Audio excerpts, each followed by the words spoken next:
My self Heena. Welcome to my YouTube channel keep learning. आज हम पढ़ने जा रहे हैं रेगुलेटिंग एक्ट के विषय में। भारत में जो संवैधानिक विकास हुआ उसमें जो पहला एक्ट भारत में आया उसके विषय में हम पढ़ेंगे, जिसे किस नाम से जाना जाता है, रेगुलेटिंग एक्ट।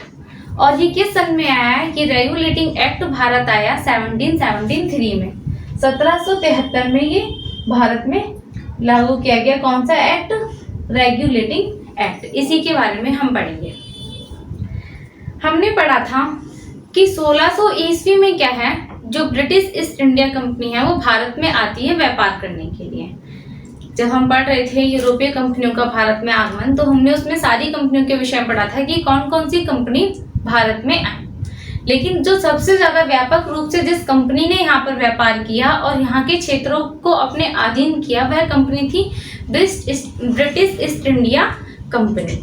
तो जो ब्रिटिश ईस्ट इंडिया कंपनी है वो भारत में कब आती है? 1600 ईस्वी में भारत आती है।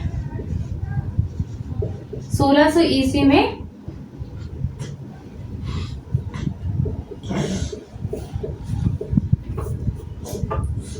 ब्रिटिश कंपनी भारत आई।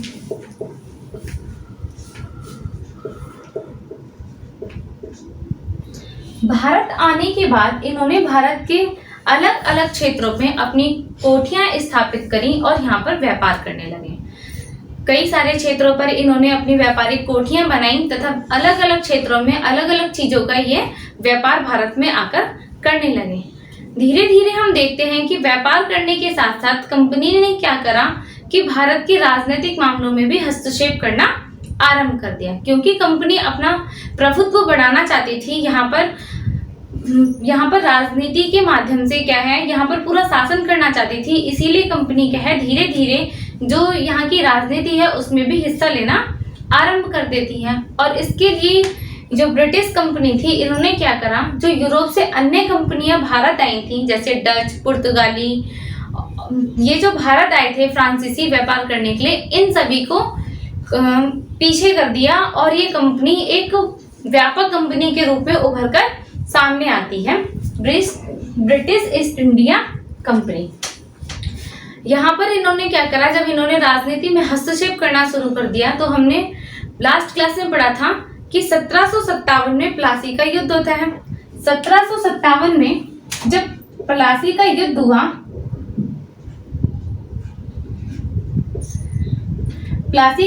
तो इस युद्ध के बाद कंपनी ने बंगाल के क्षेत्र में अपना पूरा अधिकार कर लिया। बंगाल में कंपनी का अधिकार हो गया, बंगाल कंपनी के अधीन हो गया।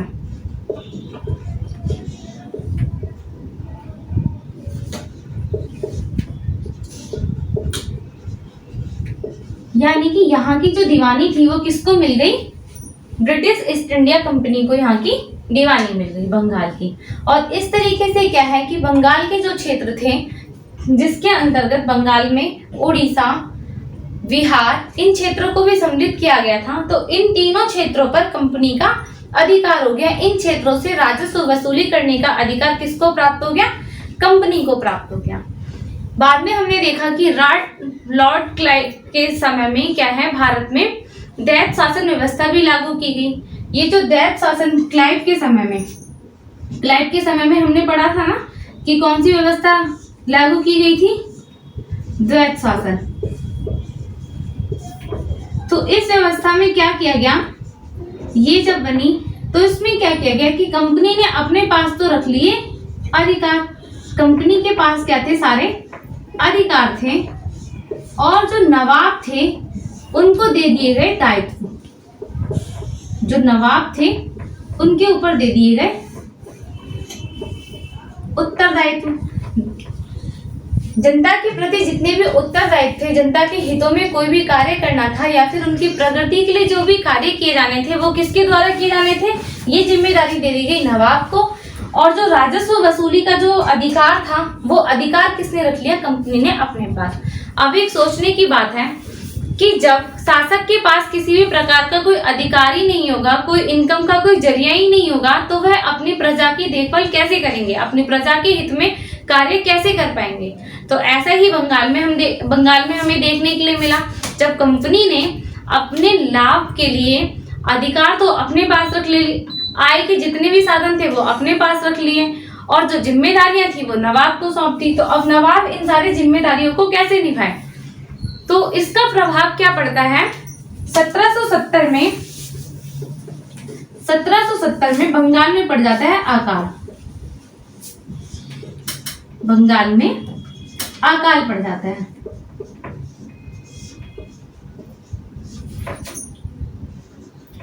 अब जब बंगाल में अकाल पड़ गया तो यहाँ पर कंपनी की तरफ से जनता के हित के लिए या जनता की राहत के लिए किसी भी प्रकार का कोई कार्य नहीं किया गया।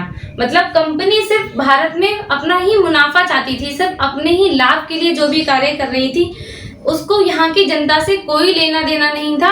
और यही हमें देखने के लिए मिलता है, जब यहाँ पर बंगाल में अकाल पड़ जाता है तो कंपनी जनता की कोई भी मदद नहीं करती है और इससे क्या है कि कंपनी की काफी आलोचना होने लग जाती है। इसका प्रभाव इंग्लैंड में भी देखने के लिए मिलता है। जब इंग्लैंड में ये बात फैलती है कि भारत के जिस क्षेत्र पर कंपनी व्यापार कर रही है, व्यापार के साथ साथ क्या है वहां की दीवानी भी कंपनी ने अपने अधीन ले ली है और इसके बावजूद भी कंपनी क्या कर रही है, वहां पे अकाल पड़ने की स्थिति में किसी भी प्रकार की कोई सहायता नहीं कर रही है। तो इंग्लैंड में ये बात क्या है जोर पकड़ लेती है और इंग्लैंड वासियों द्वारा कंपनी की काफी आलोचना की जाने लगती है। अब ये जो कंपनी के अधिकारी थे ये क्या कर रहे थे कि सिर्फ अपने मुनाफे के लिए यहाँ पर कार्य कर रहे थे, निजी लाभ के लिए यहाँ पर कार्य कर रहे थे। कंपनी के अधिकारियों ने क्या करना शुरू कर दिया, कंपनी के अधिकारी ने अपने निजी लाभ के लिए निजी व्यापार करने आरंभ कर दिए। कंपनी ने कुछ नियम ऐसे बनाए थे जिसके द्वारा क्या था कि यहाँ के जो शासक थे, भारतीय शासकों द्वारा उन्हें हर प्रकार के करों में छूट मिल रही थी और उस छूट का फायदा जो कंपनी के अधिकारी थे, जो यहाँ पर काम करने वाले कर्मचारी थे, वो उठा रहे थे और वो क्या कर रहे थे कि अपने निजी व्यापार कर रहे थे। तो इससे क्या था कि जो कंपनी के अधिकारी थे, कर्मचारी जो थे, वो दिन प्रतिदिन क्या थे, अमीर होते जा रहे थे, उनके पास धन अधिक बढ़ता जा रहा था और इनके धन का जो लालच था वो और भी ज्यादा बढ़ता जा रहा था। तो थोड़ा सा नोट कर लेते हैं कि कंपनी के अधिकारी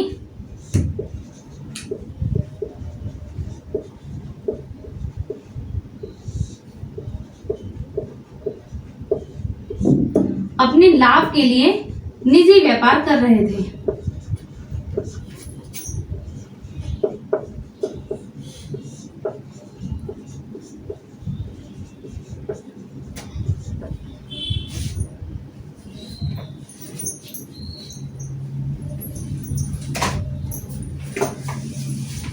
निजी व्यापार कर रहे थे और धन कमा रहे थे।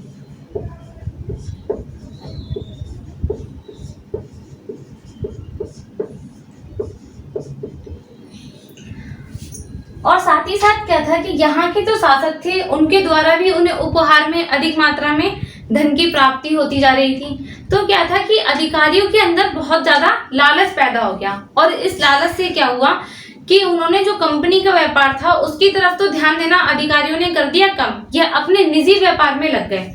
और इसका प्रभाव क्या होता है कि एक समय पर कंपनी की हालत भी खराब होनी शुरू हो जाती है और जो ईस्ट इंडिया कंपनी थी, ब्रिटिश ईस्ट इंडिया कंपनी, वो घाटे में जाने लग जाती है।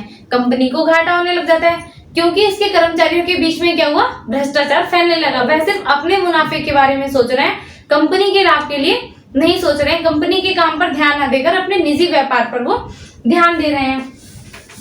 तो अब ब्रिटिश संसद में ये बात उठने लगी क्योंकि यहाँ पे जो कंपनी व्यापार करने के लिए आई थी उसमें जो शेयर थे, कंपनी में जो शेयर लगा रखे थे वो ब्रिटिश के बड़े बड़े व्यापारियों ने लगा रखे थे तथा वहां के जो संसद के सदस्य थे उनके भी काफी मात्रा में पैसा लगा हुआ था।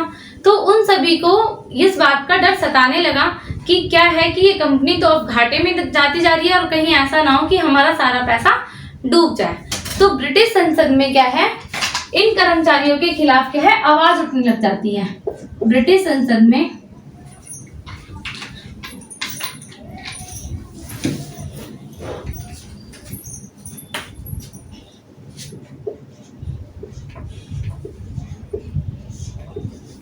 ब्रिटिश संसद में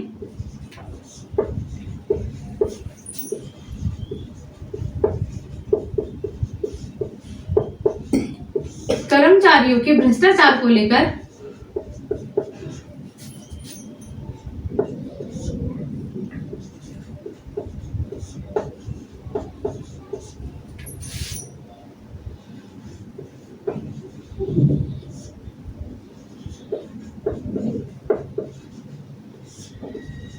आवाज उठने लगी। मतलब वहां की जो जनता थी वह यह मांग करने लगी कि ये जो कर्मचारी यहाँ पर व्यापार करने के लिए जाते हैं, एक तो इनकी योग्यता के लिए कोई मापदंड निश्चित किया जाए। इन कर्मचारियों की क्या मांग उठने लगी कि कर्मचारियों की योग्यता का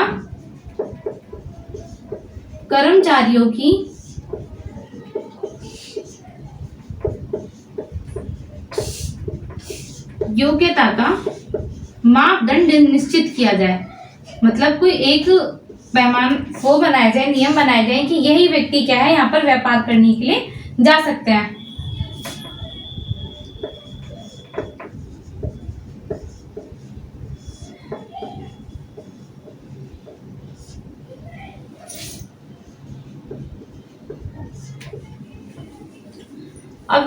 अब ये कर्मचारी यहाँ पर व्यापार करते थे, अपने निजी लाभ कमाते थे, और जब बहुत सा धन लेकर ब्रिटिश वापस लौटते थे तो वहां की जो जनता थी उनके बीच में भी ये होता था कि ऐसा भारत में क्या है कि ये लोग वहां जाकर इतने अमीर हो जाते हैं, इनके ठाट पर बिल्कुल नवाबों की तरह हो जाते हैं। तो यहाँ पर वहां पर ब्रिटिश में ये कंपटीशन होने लगा भारत में व्यापार करने आने के लिए। मतलब ज्यादातर लोग चाह रहे थे कि हम भी भारत जाएं और भारत में जाकर व्यापार करें और इस तरीके से धनवान हो जाएं। लेकिन इससे क्या था कि चाह भी रहे थे लोग, लेकिन उनमें एक चिढ़ भी हो रही थी कि किस तरीके से ये लोग इतने धनवान होते जा रहे हैं। तो उन सभी ने क्या है, इन सभी वर्ग ने मिलकर इस बात की मांग करी कि यहाँ पर जो कर्मचारी काम कर रहे हैं उनके पूरे के पूरा उनकी आय का ब्यौरा लिया जाए, उनसे जानकारी प्राप्त की जाए कि धन उन्होंने कैसे कमाया है। कंपनी में तो उनको इतनी सैलरी मिल रही है काम करने के लिए, लेकिन जब वो भारत आ रहे हैं तो इतना धन जो वो कमा कर ला रहे हैं वो किस तरीके से लेके आ रहे हैं। तो इन सभी चीजों के ऊपर क्या है, नियंत्रण रखा जाए। तो ये मांग की जाने लगी कि कर्मचारियों की योग्यता का मापदंड निश्चित किया जाए, साथ ही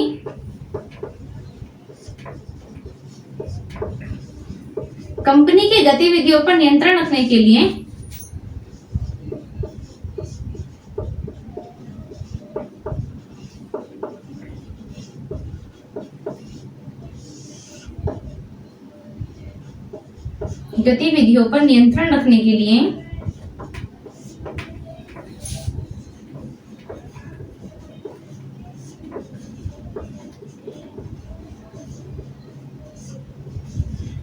कानून बनाया जाए, मतलब कुछ नियम बनाए जाए जिससे कि क्या है, कंपनी की गतिविधियों पर नियंत्रण रखा जा सके।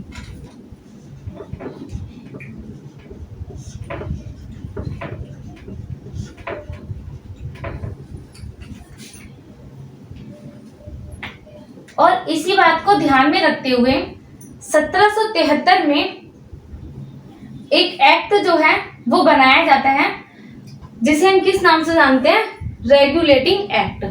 इस एक्ट का कार्य क्या है कि कंपनी की जो गतिविधियां हैं, कंपनी के जो कर्मचारी हैं, उनके भ्रष्टाचार को रोका जा सके तथा कंपनी की आय व्यय का ब्यौरा रखा जा सके। उनकी सभी गतिविधियों पर सैनिक जितनी भी गतिविधियां उन सभी पर नियंत्रण रखा जा सके। इसके लिए क्या है, एक रेगुलेटिंग एक्ट बनाया जाता है भारत में। तो हम पढ़ते हैं कि इस रेगुलेटिंग एक्ट में क्या क्या बातें सम्मिलित की गई थी, क्या क्या चीजें इसके अंदर डाली गई थी।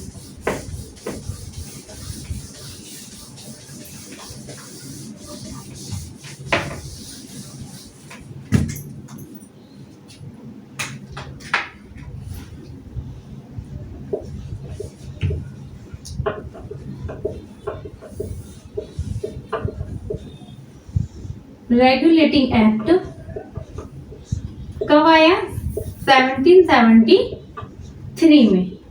इस समय जो ब्रिटिश के पीएम थे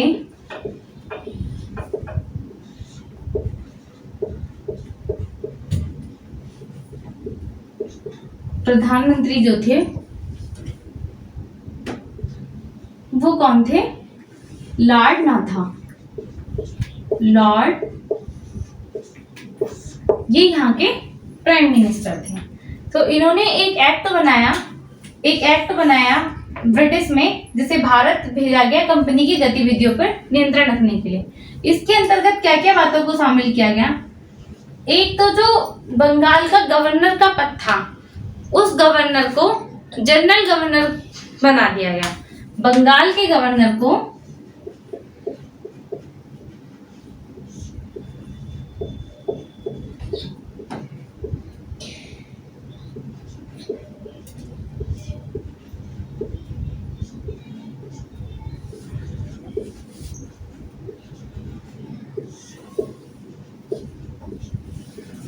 कंपनी के संपूर्ण भारतीय क्षेत्र का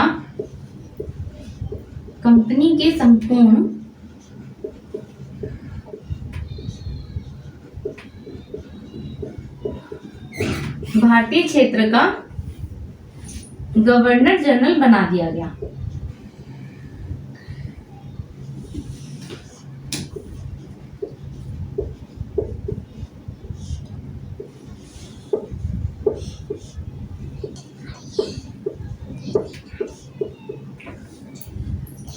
यानी कि जो पहले बंगाल में गवर्नर हुआ करता था, अब उसे क्या बना दिया गया?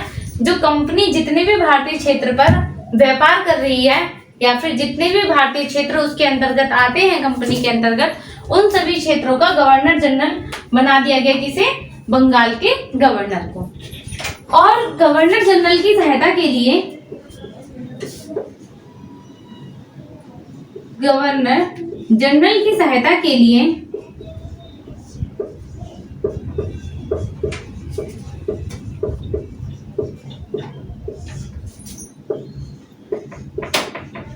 चार सदस्यों की परिषद बनाई गई।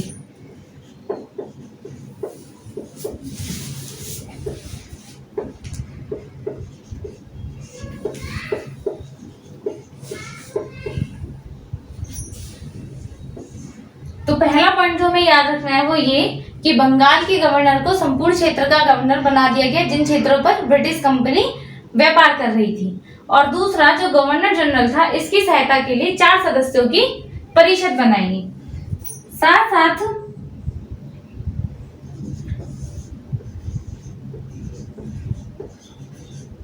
कंपनी के डायरेक्टर को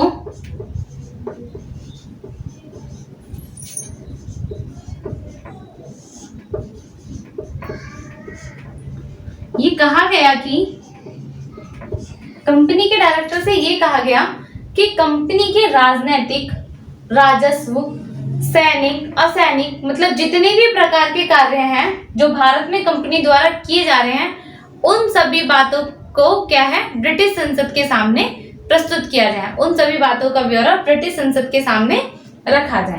कंपनी के डायरेक्टर को ये कहा गया कि कंपनी के सैनिक, असैनिक,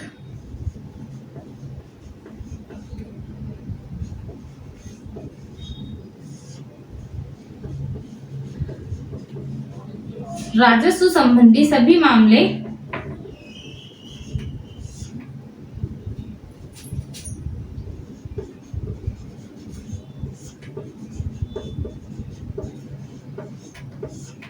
ब्रिटिश संसद में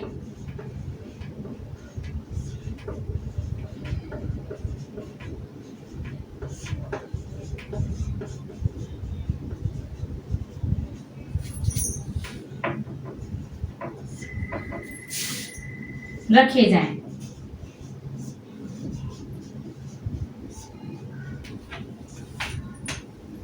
साथ ही साथ कलकत्ता में एक कंपनी को कंट्रोल करने के लिए, कंपनी को नियंत्रित करने के लिए, यहाँ के कर्मचारियों को नियंत्रित करने के लिए कलकत्ता में सुप्रीम कोर्ट की स्थापना की गई। क्या किया गया? ये पॉइंट भी काफी इंपॉर्टेंट है, जो हमें याद रखना है, पूछ लिया जाता है पेपर में कि सुप्रीम कोर्ट की स्थापना किस वर्ष की गई थी। तो 1774 में 1774 में कलकत्ता में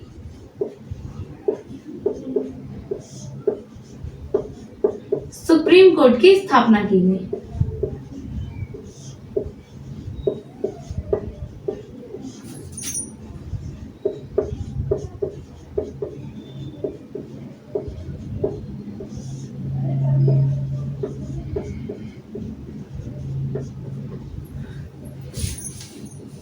और यह भी नियम बनाया गया कि भारत से व्यापार करने के बाद जो कर्मचारी वापस ब्रिटेन लौटेंगे तो उन्हें क्या है कि अपनी आय का पूरा लेखा जोखा देना पड़ेगा, अपनी आय का पूरा ब्यौरा क्या है वहां पर देना पड़ेगा।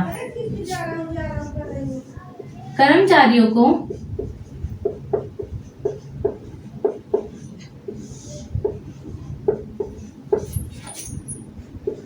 ब्रिटेन वापसी पर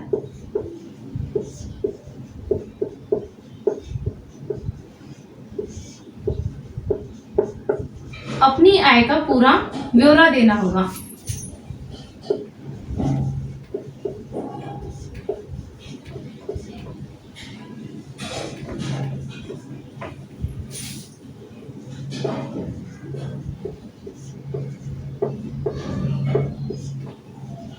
ये नियम इसलिए बनाया गया ताकि जो कर्मचारी हैं वो क्या है अधिक लाभ कमाने के चक्कर में क्या है कंपनी के साथ किसी भी प्रकार का कोई भ्रष्टाचार ना करें, मतलब वह इसी कार्य में ना लगे रहें कि हमें अधिक धन को कमाना है। उनके जो धन कमाने की जो लालसा है उसको थोड़ा सा नियंत्रित किया जा सके, इसलिए इस प्रकार के कानून बनाए गए कि जब वो वापस वहां पर लौटे, ब्रिटेन में लौटे, तो क्या है उन्हें अपनी आय का पूरा ब्यौरा देना होगा कि उन्होंने कितना कमाया है। इस प्रकार की पूरी जानकारी उन्हें देनी होगी।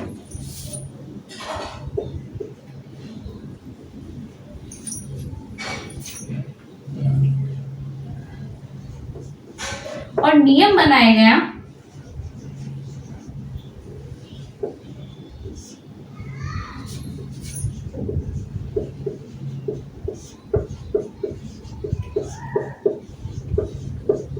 अधिकारी किसी भी प्रकार का कोई उपहार नहीं लेंगे। पहले क्या था कि वो दिखा देते थे कि ये धन क्या है हमें उपहार के रूप में यहाँ पर मिला है, यहाँ के शासकों द्वारा हमें उपहार में ये राशि दी गई है। तो ये नियम बना दिया गया कि अधिकारी कोई भी उपहार नहीं लेंगे,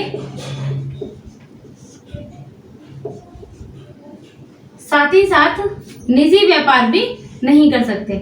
निजी व्यापार पर भी प्रतिबंध लगा दिया गया। जो कंपनी के कर्मचारी हैं वो सिर्फ कंपनी के लिए ही कार्य करेंगे, किसी भी प्रकार का अपना निजी व्यापार नहीं कर सकते।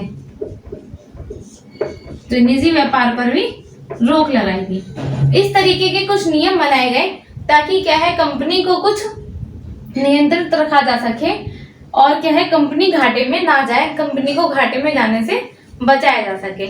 लेकिन इन नियमों में कुछ कमी थी, इस कारण क्या है कि ये जो रेगुलेटिंग एक्ट जो आया वो फेल हो जाता है और इसके बाद में आता है फिट्स इंडिया एक्ट, तो जिसके बारे में हम पढ़ेंगे अगली क्लास में। तो आज का ये जो हमारा टॉपिक था रेगुलेटिंग एक्ट, ये यहाँ पर ही खत्म होता है। आई होप आपको समझ आ गया होगा। अगर आपको मेरी वीडियो पसंद आई हो तो लाइक और सब्सक्राइब करना ना भूलें। Thank you so much.